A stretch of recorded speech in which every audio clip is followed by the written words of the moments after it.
Thank you. Next question मोहतरमा सायरा बानो साहब। Question number please. Number 18। Answer be taken as read. Question speaker साहब अब तो सब आ गए, चलें ठीक है। आइन वाइन वैसे ही नहीं रहा, तो आप इसमें से ना वो कोरम की शिक निकाल दें, क्योंकि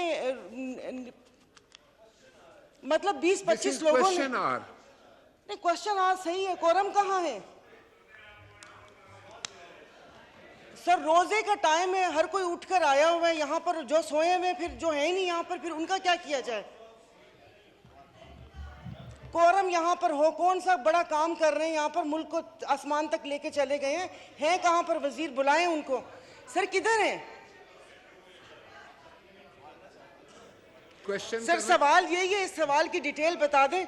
ये लिखा हुआ तो पता नहीं क्या घुमा फिरा के लिखा हुआ है, समझ नहीं आया मुझे।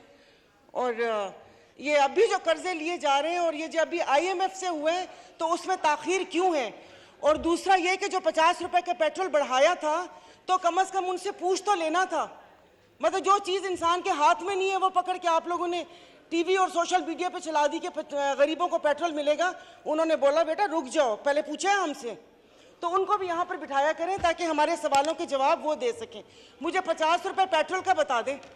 आपका फाइनेंस मिनिस्टर से सवाल है, वो मौजूद है यहाँ पे। जी जी यही है डॉक्टर आयशा कि ये IMF का जो अभी मुआहदा है वो आज और कल पर क्यों जा रहा है, उसमें कौन सी वजूहात हैं जो बताया कि बहुत ज्यादा जरूरी है। दिस इज क्वेश्चन आवर, आप स्पेसिफिक क्वेश्चन करें। आपका सवाल आ गया। डॉक्टर आयशा गौस पाशा साहब, आप इसको रिस्पॉन्ड करेंगे मोहतरमा के सवाल का? देखिए पॉइंट, मुझे सवाल समझ में नहीं आया इस पे, इससे रिलेटेड ख़ास तौर पे आपको अगर IMF के बारे में कुछ कंसर्न है तो वो और फोरम्स होंगे, हम उस पे बात कर लेंगे। जॉइंट सेशन भी चल रहा है, उस पे भी बात होगी, इकोनॉमिक इश्यूज पे आप उस पे रेज कीजिएगा। आपको मिनिस्टर साहब और मैं दोनों उसका जवाब देंगे। अभी क्वेश्चन आर जो आपका है उससे रिलेटेड सवाल पूछ लें।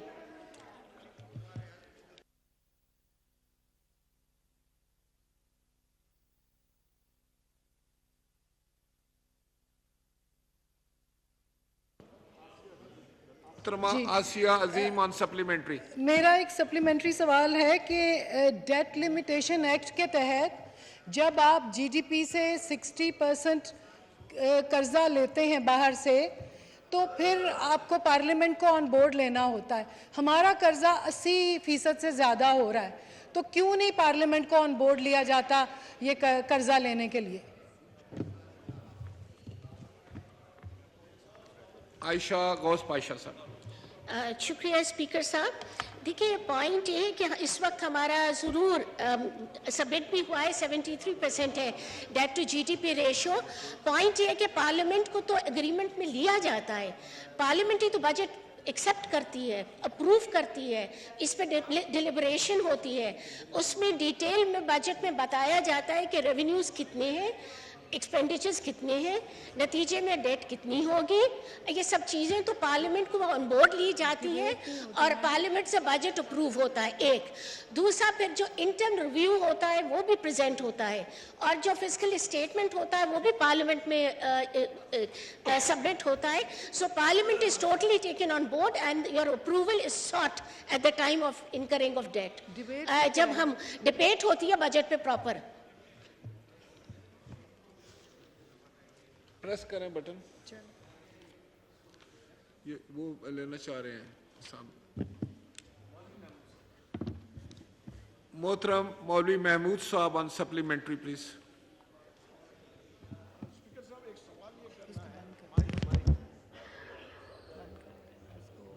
मौलवी महमूद साहब का माइक खोलें जी। सर सवाल ये करना है कि 4.5 अरब रुपए एक्स्ट्रा हमने दिए हैं ग्वादर में वीट उतारने के लिए।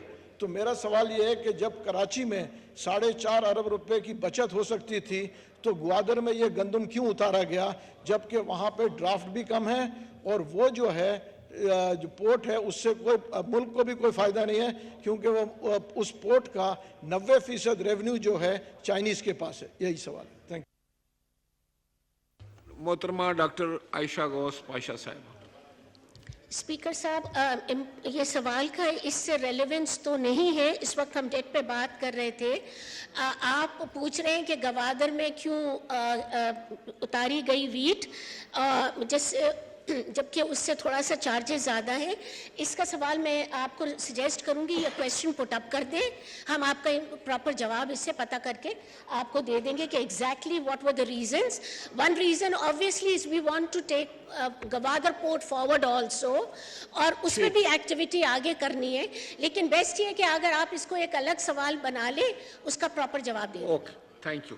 Next question mister Mohsin the power साहब। Question number, please. Question number 19. Answer be taken as read. नहीं, question कीजिए जी। सप्लीमेंट। जनाब स्पीकर, सवाल ये था कि मौजूदा फाइनेंशियल ईयर में एक्स फाटा के लिए कितना फंड मुख्तस किया गया है और अब तक कितना रिलीज हुआ है, और ये जो फिगर्स दिखाए गए हैं, बताए गए हैं इस सवाल में, जनाब स्पीकर ये शर्मनाक है, ये शर्मनाक है, और हम पहली दफा इसके खिलाफ पब्लिक आ रहे हैं।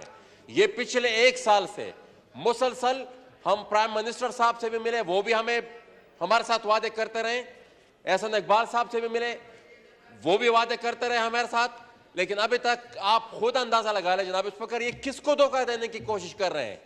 55 अरब की लोकेशन है और अब तक जो 4th क्वार्टर में रिलीज हो गया है और उन्होंने सिर्फ 5 अरब रुपए रिलीज किए हैं, तो ये किसको धोखा दे रहे हैं?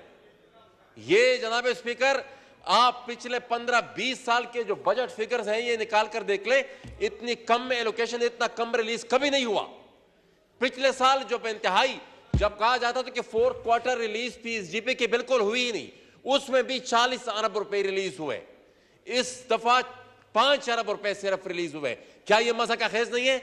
और साथ ही साथ मैंने एक और बात भी पूछी कि ये जो आईडीपीज के लिए हर साल पैसे मुख्तस होते थे, अभी भी हमारे शुमाली वजीरिस्तान में मीरानशाह बाजार, मिरली बाजार, दतखेल बाजार, गुलाम खान बाजार, देगान बाजार, उनकी कंपनसेशन रहती है, सीएलसीपी की कंपनसेशन रहती है। सवाल पूछा गया कि कितने पैसे रखे गए, जवाब बड़े हरदर्मी से रखा गया कि 1 रुपए भी नहीं रखा गया। और इस पे भी बारहा हमारी प्राइम मिनिस्टर साहब से भी मीटिंग हुई, एहसान इकबाल साहब से भी मीटिंग हुई, 1 रुपए उस पर मुख्तस नहीं किया गया। तो जब डॉलर कमाए जा रहे थे इसी इलाकों में ऑपरेशन के नाम पर, तो उस वक्त तो काफी पैसा आ रहा था, अरबों के हिसाब से डॉलर आ रहे थे। अब उसकी जब दोबारा बदकारी की बात है तो 1 रुपए भी मुख्तस नहीं किया गया। साथ ही साथ आखिर में मुझे अब यह भी बता दें कि इन्होंने जो लिखा हुआ है कि ये 60 अरब हमने करंट के लिए रखे और 55 डेवलपमेंट